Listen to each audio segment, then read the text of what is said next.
Eu estava voltando para casa depois de uma missão. Meu primeiro Natal com a família em anos. Meu pai mandou uma mensagem: o Natal é melhor sem você. Não venha. Respondi com uma única palavra: entendido. Então fiz uma alteração discreta em parte da papelada. 48 horas depois, 7 chamadas perdidas. Uma delas, do advogado deles. Meu nome é Caleb. Tenho 28 anos e sou sargento do Exército dos Estados Unidos. E, até pouco tempo atrás, eu era o cara que mandava metade do salário para casa todo mês porque achava que era isso que significava família. Fiquei estacionado na Alemanha no último ano. Não vejo minha família pessoalmente há quase 4 anos. Não por falta de vontade, mas porque chega uma hora em que você cansa de atravessar o mundo só para se sentir um estranho esquecido na própria sala de estar. Ainda assim, este ano eu tinha esperança. Engraçado, né? Você pensaria que alguém treinado em avaliação de risco tático saberia que não se deve apostar em gente que nunca está lá por você. Mas acho que sou humano antes de ser soldado. E humanos têm esperança, mesmo quando não deveriam. Quando descobri que meu pedido de licença para o Natal foi aprovado, fiquei realmente animado. Eu não voltava para casa nas festas desde que me alistei. Imaginei minha mãe emocionada, talvez até arrumando um lugar para minha mesa. Imaginei meu pai me oferecendo uma cerveja, sem clima estranho. Até pensei, idioticamente, que minha irmã pudesse perguntar sobre minha vida em vez de falar só dos problemas com o carro. Então, comprei a passagem sem reembolso, porque aparentemente também acredito em milagres. Mandei mensagem para minha mãe: consegui a licença. Vou estar em casa no Natal. Mal posso esperar para ver todo mundo. Ela reagiu com entusiasmo. Nenhuma palavra, só um pequeno coração vermelho. Tentei não dar muita importância. Juro que tentei. Por alguns dias, me deixei acreditar que tudo ia dar certo. Que eu voltaria para casa com aconchego, não tensão. Que as pessoas para quem eu mandava dinheiro todo mês talvez realmente quisessem minha presença, não só minha ajuda financeira. Então, 12 dias antes do Natal, meu celular tocou enquanto eu comia uma barra de proteína velha na cozinha da base. Era meu pai. O Natal é melhor sem você. Não venha. Fiquei olhando para aquela mensagem um bom tempo, torcendo para ser uma piada. Um erro de digitação. Qualquer coisa. 2 minutos depois, minha irmã mandou mensagem. Isso só vai deixar as coisas esquisitas. Por favor, não aparece. Aquela doeu mais do que deveria. Não que ela tivesse sido calorosa algum dia, mas soou como algo que você diz sobre um ex, não sobre o próprio irmão. Não discuti. Não perguntei por quê. Só respondi: entendido. Queria poder dizer que não senti nada.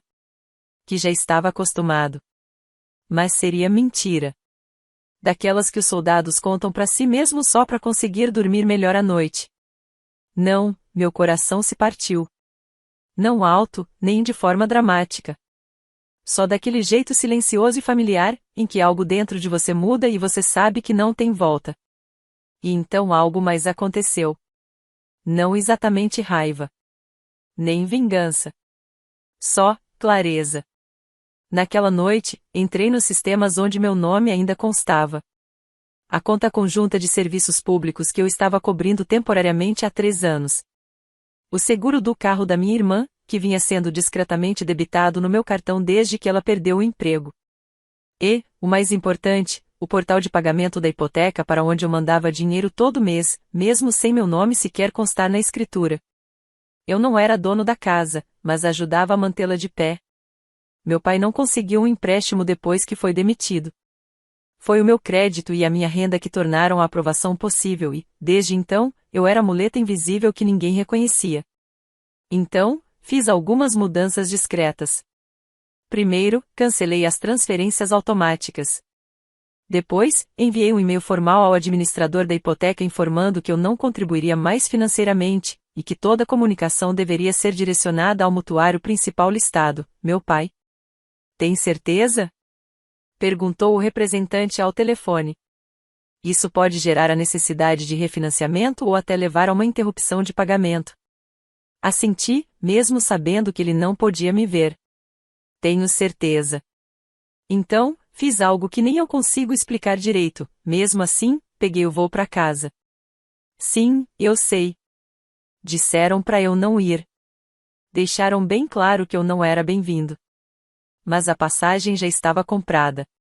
E talvez uma parte triste e teimosa de mim precisasse enfrentar tudo aquilo, voltar uma última vez mesmo que eu não chegasse a colocar os pés dentro de casa. Cheguei 2 dias antes do Natal. Não aluguei carro. Peguei um táxi direto para um motel barato perto da rodovia daquele tipo com paredes finas demais e manchas suspeitas nas cortinas. Sentei na beira da cama e olhei para a cidade que um dia foi minha. As luzes, as mesmas lojas, o mesmo vento gelado soprando entre as árvores secas. Mas eu não sentia que pertencia àquele lugar. Me sentia um estranho que já tinha passado do tempo permitido na própria vida. Não passei na casa. Não entrei em contato de novo. Apenas esperei. Na manhã seguinte, meu telefone não parava de vibrar. 7 chamadas perdidas, 3 do meu pai, 2 de um número desconhecido, uma da minha irmã e uma de um número que eu não reconheci até ouvir o recado de voz. Senhor Morgan, aqui é Nathan Calavai, advogado de seus pais. Fui informado de que o senhor retirou o apoio financeiro relacionado à hipoteca. Eles estão compreensivelmente preocupados. Gostaria de falar com o senhor antes que isso traga mais complicações. Complicações? Sussurrei, olhando pro telefone. Agora eles estavam preocupados. Não quando eu estava transferindo dinheiro do outro lado do Atlântico. Não quando eu perdi aniversários, feriados, anos inteiros da minha vida. Não, agora. Agora que o dinheiro parou. Não retornei a ligação. Pedi comida barata, fechei as cortinas finas do motel e deixei o silêncio me envolver como uma armadura. Eu estava oficialmente em casa para o Natal, só não em um lugar onde eles pudessem me ver. E, pela primeira vez em anos, experimentei algo que não senti há muito tempo: controle. Não me lembro exatamente da primeira vez que me senti um estranho na minha própria família. Só me lembro de perceber que sempre foi assim. Não houve um grande momento, nenhum rompimento dramático, nenhuma fuga de casa. Só um acúmulo lento de momentos em que fui lembrado de forma educada, passiva, ou com um sorriso condescendente de que eu era útil, mas não essencial. Presente, mas nunca o centro. Eu tinha 8 anos quando minha irmã, Haley, nasceu. Ela veio ao mundo vermelha e chorando, e meus pais a trataram como se tivesse descido direto do céu em uma nuvem particular. Meu pai dizia que ela era o bebê milagre, o que sempre me fez pensar no que isso me tornava. Um ensaio? Uma abertura de show? Para ser justo, eu era uma criança quieta. Eu não era taciturno, nem estranho, só dava pouco trabalho. Lia livros, organizava meus soldadinhos de brinquedo e tirava notas razoáveis. Ninguém se preocupava comigo. E, na minha família, não precisar de ajuda significava não receber atenção. Naquela época, meu pai era capataz numa siderúrgica.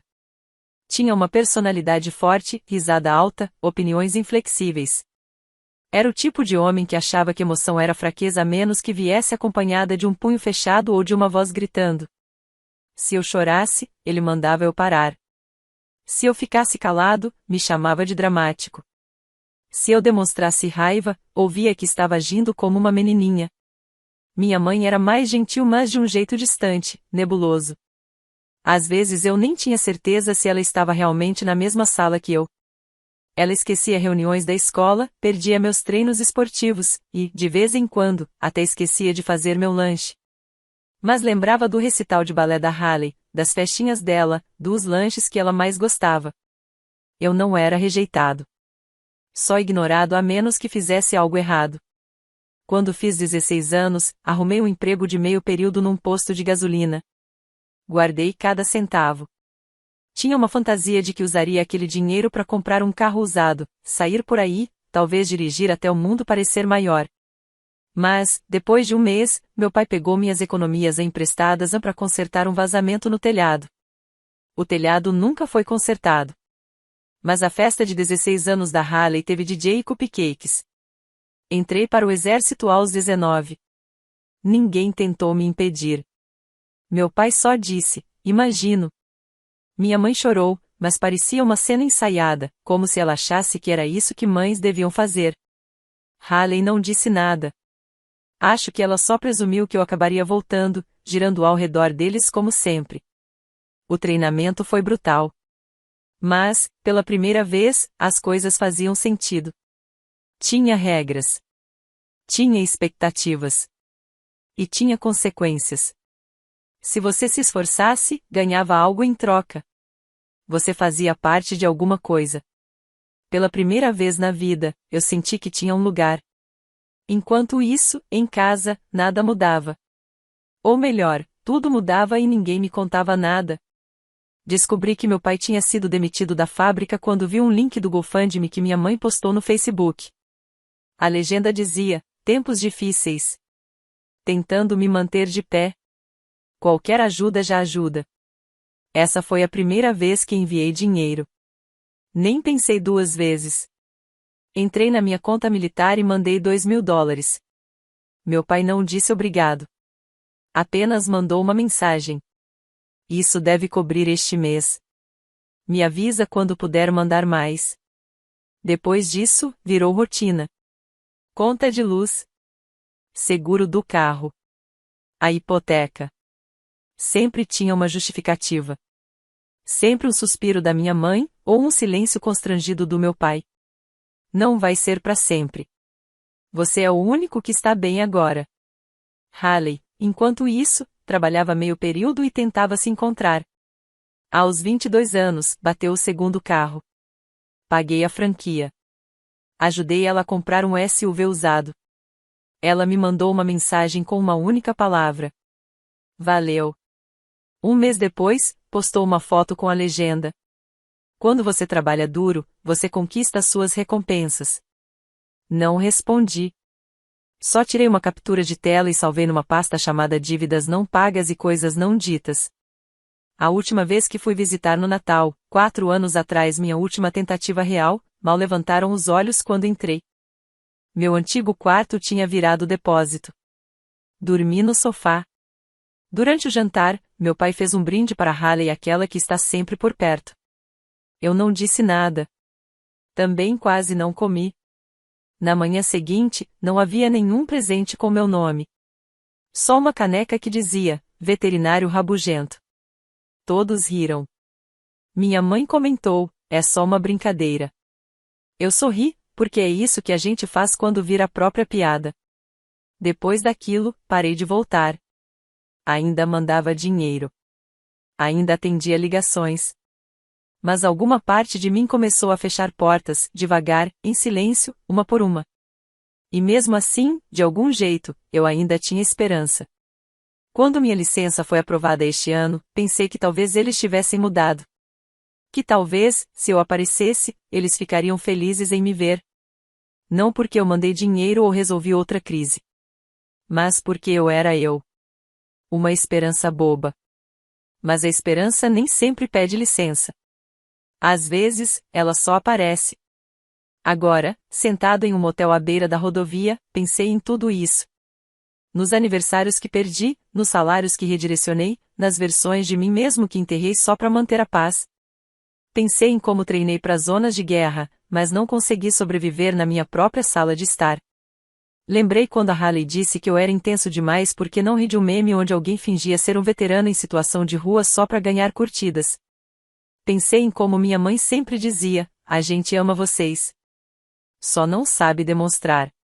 Como se amar fosse um quebra-cabeça que eu nunca consegui montar. Pensei em tudo isso, e percebi algo que doeu e, ao mesmo tempo, me trouxe alívio. Eu não fazia parte daquela família. Não de verdade. Eu só estava financiando. A ligação veio 2 dias antes do Natal. No começo, ignorei. Não por raiva ou pelo menos, não conscientemente. Mas porque eu não devia urgência a eles. Eu já tinha entregado tudo no instante em que meu telefone acendeu com o código de área 503. Já tinha feito controle de danos demais para pessoas que só lembravam de mim quando alguma coisa quebrava. A primeira onda foi pequena, uma chamada perdida do meu pai, uma mensagem de voz de um número desconhecido. Uma mensagem da Haley às 23h49 tarde o suficiente para ser incômoda, cedo bastante para ser dramática. Eu não ouvi. Depois veio a segunda onda. 7 chamadas perdidas antes do meio-dia. Uma do fixo de casa, 3 do celular do meu pai, 2 da Haley, e uma de um número chamado Calava Andy Green Law Office. Essa me chamou a atenção. Me sentei na beira da cama do motel, com uma xícara de café na mão, encarando o identificador de chamadas como se ele fosse me dar alguma explicação. No fim, a curiosidade venceu. Apertei o play. Senhor Morgan, aqui é Nathan Calavai, advogado de seus pais. Fui informado de que o senhor interrompeu as contribuições financeiras relacionadas a um imóvel financiado em conjunto. Eles estão compreensivelmente aflitos. Gostaria de falar com o senhor antes que isso gere mais complicações. Complicações? Eu murmurei. Certo. Tipo dignidade própria. Não retornei a ligação. Não estava interessado em ser gerenciado. Eu sabia como aquele jogo funcionava, transformar preocupação em culpa, e culpa em obrigação. E torcer para que eu desistisse antes de terem que lidar com as consequências de viver sem mim. Em vez disso, coloquei o celular no modo não perturbe e fui caminhar. Estava nevando. Aquela neve leve do começo do inverno, que cobre seus ombros, mas não o bastante para deixar nada bonito. As ruas estavam iguais às que eu lembrava, meio sem graça, meio cinzentas. Minha cidade natal não mudou muito. Mas, de algum jeito, eu mudei. Passei pela padaria onde costumava comprar donuts baratos nas manhãs de sábado. A placa já estava desbotada. Uma vez, a Haley foi pega roubando ali, e fui eu quem atravessou a cidade de bicicleta para buscá-la, só para que meu pai não descobrisse. Ela me agradeceu ficando uma semana sem falar comigo. Disse que eu tinha estragado a vibe dela. Eu ri sozinho, aquele tipo de riso triste, que mais parece um suspiro cheio de lembranças. Quando voltei pro motel, a recepcionista me olhou. O telefone não para de tocar para você, disse. Você é algum tipo de celebridade local? Algo assim, respondi, e subi as escadas. Naquela noite, fiz o que qualquer adulto emocionalmente resolvido faria. Abri uma garrafa de uísque barato que comprei no posto e fiquei sentado no escuro assistindo vídeos antigos de treinamento no meu laptop. Não porque sentia falta da missão, mas porque aquilo me lembrava de quem eu era quando não estava sendo usado. Por volta da 1 da manhã, as mensagens começaram a mudar. Até então, tudo era indignação e confusão. Que diabos, Caleb? Você não pode simplesmente abandonar sua família. Precisávamos desse dinheiro. O que está acontecendo com você? Mas agora, o tom tinha mudado. Mamãe chorou o dia todo. Papai diz que está com dor no peito. Você está matando eles com esse silêncio. Levantei meu copo em direção ao teto, brindando a manipulação emocional. Safra de 1995 e ainda potente. Quase cedi. Não porque acreditasse neles, mas porque foi isso que me ensinaram a fazer, acalmar, resolver, carregar. Mas aí me lembrei do que um colega uma vez me disse. O silêncio que você mantém muitas vezes fala mais alto que qualquer coisa que você diga. Então, eu o mantive. Na manhã da véspera de Natal, as mensagens passaram de dramáticas para bíblicas. Versículos, súplicas. Uma postagem enigmática da Haley. Algumas pessoas esquecem quem as alimentou quando estavam morrendo de fome. Acompanhada de uma foto de família, minha mãe e meu pai sentados no sofá, 3 meias penduradas na parede. A minha não estava lá. E foi aí que quebrei o silêncio. Não com uma ligação. Nem com uma resposta. Só com uma única postagem. Um álbum chamado Só para deixar claro. A legenda dizia: às vezes, família não é quem te gerou. É quem não pede provas toda vez que você diz que está cansado. Dentro do álbum, capturas de tela. Transferências bancárias. Comprovantes de seguro. Extratos da hipoteca com meu número de roteamento apagado. Datas. Totais. Sem comentários. Só recibos. A reação foi imediata. Os comentários começaram a chegar. Primos com quem eu não falava há anos me mandaram mensagens privadas.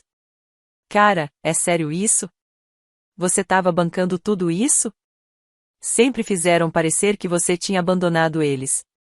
Eu não fazia ideia, mano. Que loucura. O Facebook da minha mãe ficou fora do ar em menos de uma hora. Meu pai trocou a foto de perfil para uma dele pescando. Clássica fuga. Haley postou algo passivo-agressivo sobre pessoas que vivem de drama. Não respondi. Não em voz alta. Mas reservei mais uma noite no motel. Às 18h32, recebi uma mensagem de voz do meu pai. Você foi longe demais, filho. Longe demais. Você nos humilhou. Eu nem sei mais quem você é. Você costumava ser leal. Agora você é só cruel. Parabéns. Você arruinou o Natal. Irônico, considerando que eu nem tinha sido convidado. Às 19h10, Haley mandou a mensagem final. Você deixou claro o seu ponto. Eles estão surtando. A mãe não está comendo. O pai está ameaçando vender a casa. Tá feliz agora? Não, eu não estava feliz. Mas fui honesto. Pela primeira vez, fui honesto comigo mesmo. Fiquei olhando para a tela por um bom tempo. Digitei uma resposta. Depois apaguei. Em vez disso, fiquei em silêncio. E, dessa vez, percebi que não estava esperando que eles entendessem. Estava, finalmente, aprendendo a parar de me explicar. Não respondi à última mensagem da Haley, aquela em que ela perguntou: Você tá feliz agora? Porque eu não estava. De verdade. Não me sentia vitorioso, nem justificado. Só cansado. Como alguém que arrastou uma mala morro acima por 10 anos, e finalmente soltou a alça. Na manhã de Natal, acordei com silêncio. Sem ligações. Sem ameaças. Sem bombas de culpa. Só o zumbido do frigobar do motel, uma luz piscando no celular, e uma mensagem de voz não lida de um número desconhecido. Apertei o play. Caleb, aqui é o Sr. Calavai novamente. Falei com seus pais e acho que as emoções estão à flor da pele agora. Eles gostariam de se encontrar pessoalmente. Sem pressão, claro. Mas acredito que uma conversa tranquila poderia resolver isso. Fiquei olhando para o teto. Resolver o quê, exatamente? A década inteira de manipulação emocional da família? A condição de refém financeiro? Ainda assim, uma parte de mim estava curiosa. Respondi com uma mensagem curta, marcando hora e lugar, amanhã, às 18h. Denise Giner, na Rota 12. Mesa no fundo. Terreno neutro. Em locais públicos, é mais difícil gritar ou, pelo menos, mais difícil gritar alto. Não contei a eles que levaria alguém. Na noite seguinte, cheguei com 10 minutos de antecedência e pedi um café. Sem comida. Eu não confiava que meu estômago ia colaborar. O lugar estava silencioso, mal iluminado, com uma jukebox velha no canto e luzes de Natal ainda piscando como se ninguém tivesse avisado que a festa acabou. Escolhi uma mesa nos fundos, do tipo de onde você vê a porta e todas as saídas. Exatamente às 18h03, eles entraram. Meu pai, com aquela jaqueta engomada e o queixo travado.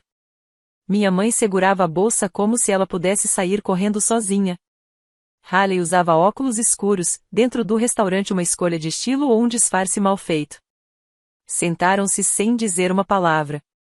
Eu também não os cumprimentei. Só observei. Meu pai foi o primeiro a falar. Não queremos que a situação piore. Minha mãe interrompeu, com a voz quebrada. Somos uma família. Todos dissemos coisas que não deveríamos. Haley fungou. Mas postar coisas privadas online, Caleb? Foi baixo. Até pra você. Me encostei na cadeira. Até pra mim? Interessante. Meu pai apertou os olhos. Você humilhou sua mãe. Sua irmã. Sua família. Tomei um gole do café. Não, vocês fizeram isso. Eu só parei de esconder.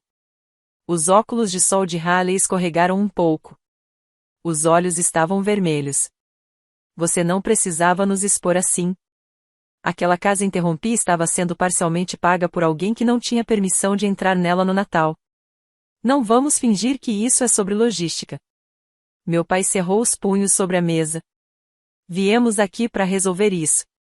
Se vocês continuarem se fazendo de vítimas, não tem nada para resolver, disse, com a voz fria.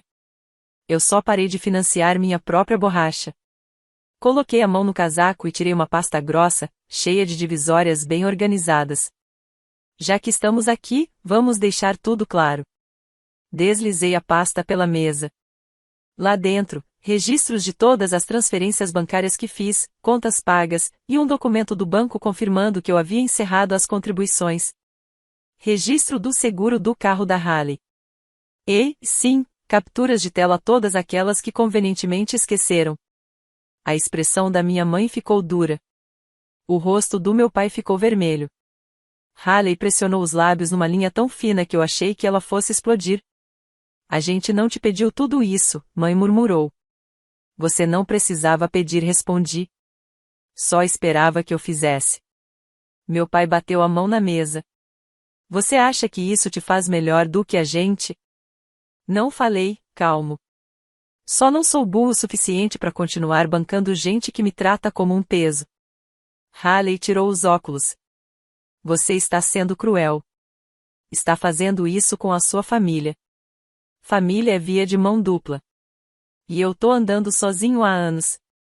Nesse momento, o sino da porta do restaurante tocou. Nem precisei olhar. Eu já sabia. Tilton entrou alto apesar da bengala, cabelos grisalhos penteados para trás, olhos tão afiados quanto sempre. Usava um casaco mais velho que eu e trazia uma expressão que congelou todo mundo na cabine. Bem, disse ele, com voz serena, isso aqui tá aconchegante. Meu pai se levantou, o pânico estampado no rosto. Tom? Eu não sabia que você estava na cidade. Você nunca sabe, Ron. Esse é o seu problema. Ele se virou para mim. Caleb. Que bom te ver. Está melhor agora? Depois olhou para os meus pais e para Haley. Fiquei sabendo das mensagens. Do jeito que vocês falaram com ele. Do advogado. Das lágrimas. Você sempre foi um bom ator, Ron. Meu pai abriu a boca, mas não saiu som. Tom continuou. Quando Caleb me visitou no ano passado, em segredo, veja bem, ele não pediu nada.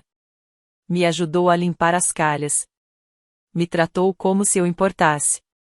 E quando tive aquele susto com a saúde, ele foi o único que apareceu. E veio de outro continente. Minha mãe começou a falar, mas Tom levantou a mão. Poupe suas palavras.